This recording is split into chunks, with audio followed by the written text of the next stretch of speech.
Alors, on a plein de bonnes idées de sortie à vous proposer et sur BFM Grand Lille, sur BFM Grand Littoral, et comme chaque week-end. Et on voit même à quelques mois d'avance avec le patron du Colisée, le directeur du Colisée de Roubaix, Bertrand Mier, qui est notre invité. Bonjour. Bonjour Adrien.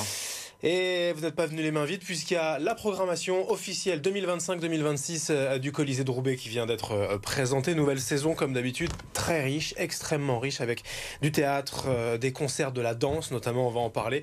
Et puis de l'humour, de belles surprises cette année. Alors je le disais, c'est une année qui pourrait le dire est consacrée à la danse, au ballet. Il y a quelques merveilles en fait cette année. C'est un point fort de la saison, la danse. C'est vrai que parmi toutes les 70 spectacles qu'on va présenter, je suis assez heureux de la programmation de danse avec beaucoup de compagnies internationales qui vont nous rendre visite et qui vont faire étape au Colisée pour 2, 3, 4 représentations parfois. Voilà. Je pense par exemple à la compagnie Martha Graham. Oui, Martha voilà, Graham, immense chorégraphe américaine.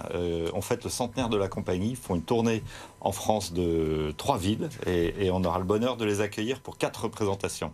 Voilà, des Brésiliens, Sao Paulo Dance Company, du spectacle musical aussi, Stomp, des Américains, on en parle, ils reviennent. Alors j'allais dire, ils viennent régulièrement, même plus ou moins au Colisée. C'est un spectacle qui tourne depuis de nombreuses années. Effectivement, Adrien, ça vous a pas échappé. Non. Stomp, mais ça fait 10 ans qu'ils n'étaient pas venus au Colisée quand même. Donc même si c'est un spectacle qu'on a accueilli déjà plusieurs fois par le passé, c'est un spectacle familial. Vous savez, ils font de la musique avec tout ce qui leur tombe sous la main. Ça peut être des allumettes, des balais, des casseroles, etc. C'est hyper dynamique. Moi, la première fois que j'ai vu ce spectacle, mais j'en étais baba. Donc c'est vraiment à découvrir.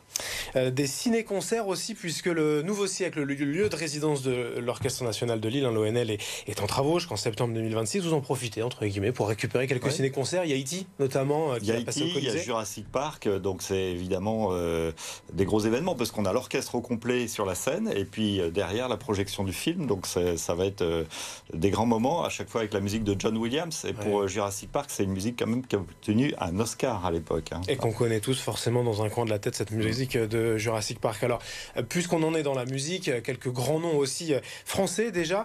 Souchon, Woolsey, Dutronc, Suzanne Vega, Stéphane Escher, vous les attirez comment, tous ces stars, on peut le dire? Diana Krall aussi, vous savez, pareil, 2 concerts en France, c'est tout, dont une date chez nous.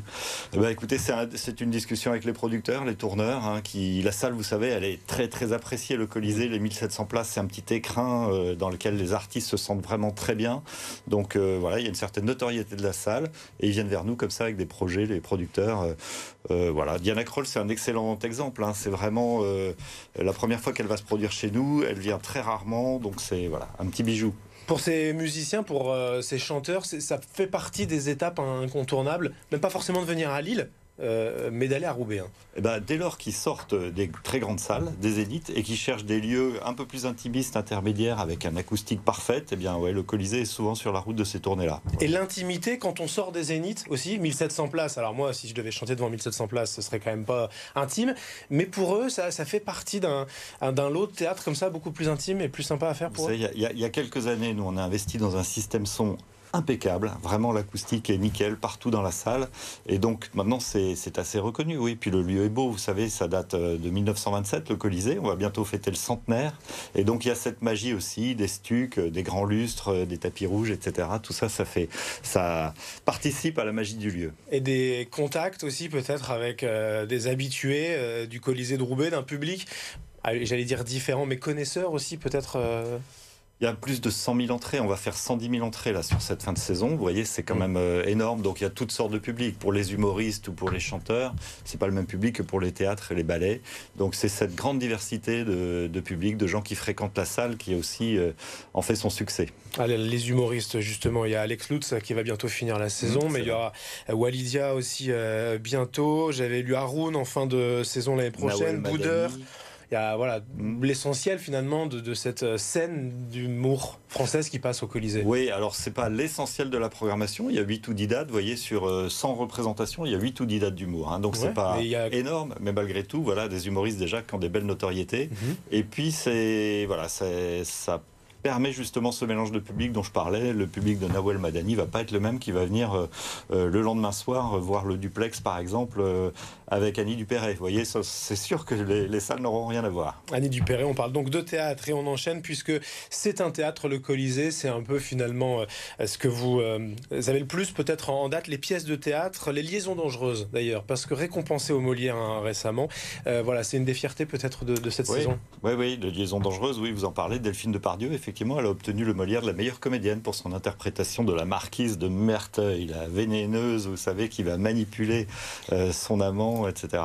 Donc c'est une belle pièce parmi une quinzaine, vingtaine de pièces peut-être. Et vous êtes allé chercher, alors peut-être qu'il y a du théâtre de boulevard, Guillaume de Tonquédec, je crois notamment, mais quand on lit un peu, il y a Le Cid, 12 hommes en colère, Cyrano de Bergerac, j'avais lu aussi Le Cercle des poètes disparus, Bel Ami, c'est du théâtre, j'allais dire à l'ancienne, c'est pas péjoratif, mais c'est des grands textes, quoi. Voilà, des grands textes de répertoire adaptés pour la scène. Tout ce que vous avez cité, effectivement, ce sont des grands textes. Cyrano, par exemple, est interprété par Édouard Baird. Et donc la composition de la saison du Colisée, c'est ça. C'est à la fois des grands textes de répertoire, mais réinterprétés, adaptés et bien mis en scène. Et puis des trouvailles, des nouveautés, des comédies, voilà, toutes sortes de pièces. Encore une fois, pour plaire à des publics différents. Et puis toujours la Ligue d'improvisation de Marc en Barœul aussi, parce que c'est du local et que ça aussi, ça attire quand même beaucoup de monde en mode un peu challenge Coupe du Monde face à la Ligue nationale de Belgique. Ça, c'est aussi des grands éclats de rire. Bah oui, on est en plein dans les matchs d'impro que la Ligue met en scène. Emmanuel Leroy, il fait ça très très bien. C'est l'arbitre, les cartons bleus, les cartons rouges, et puis ça marche à chaque fois. Ça, c'est effectivement toujours très sympa. Alors, quant aux tarifs, les abonnements mis en place dès le 2 juin, des tarifs en tout cas toujours très accessibles, même s'il y a quand même des places, c'est déjà complet pour Sofiane Pamar notamment. Oui, Sofiane Pamar, 3 concerts, 5000 places vendues en 48 heures. Vous voyez, c'est un artiste de la métropole, il a un succès de dingue, il était à l'ouverture des Jeux Olympiques. Effectivement, la notoriété a parlé. Ça n'a pas échappé au public, donc c'est parti tout de suite. Mais bon, pour tout le reste, c'est des places. Mais oui, il y a 130 000 places à vendre, donc coup d'envoi à partir de demain, lundi.